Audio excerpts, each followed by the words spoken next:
The most obvious fraud. I'm going to put some Tic Tacs in my mouth just in case I feel like kissing her. I'm very attracted to girls, and the younger the better. I kiss them quickly, and I even put my hands on Exaxk. These were the words of a man over 70 years old when he was about to meet one of the stars of American television, thus demonstrating his lack of maturity and respect for women.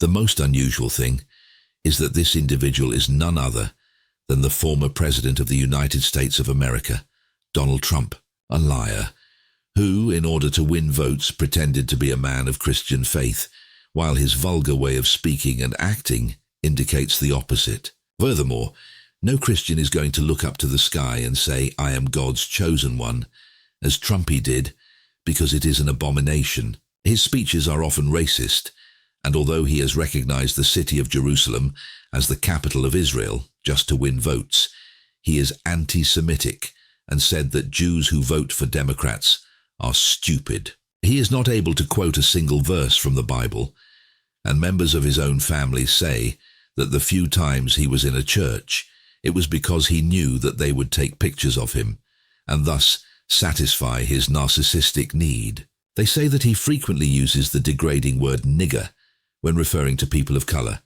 and Mexicans as drug dealers and rapists. In addition, the president shouted outrageously insulting the female member of the Democratic Party, telling her to go away and fix the crimes and stinking places where she comes from. Donald Trump's lack of interest in the public health of his country caused millions of people to die from COVID-19, and not once was he heard to say that he felt anguish or pain for the victims and their families. However, when a journalist asked him if he was worried about the arrest of his close friend and ex-girlfriend of Jeffrey Epstein, both accused of trafficking and prostitution of minors, he said, "I wish her the best." Of course, it seems that he was suddenly gripped by a deep feeling of empathy, never before expressed by the Trumpian president.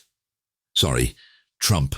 The author does not believe that the president was at those parties held on the private island of his friend, Jeffrey Epstein, involving girls under 14 years old.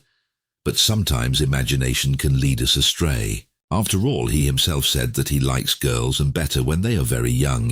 In conclusion, it is a shame that many Christians voted for this fateful individual, thinking that he was a man of faith and that he was going to govern with that conviction. Now we have almost 4 years of experience, and the whole world expects a different reaction from American voters, not only for their sake, but for the sake of the world and of true men of Christian faith. Our believer speaks and behaves as such, does not insult or discriminate, cares about loving his neighbor, and does not get involved with traffickers of underage girls.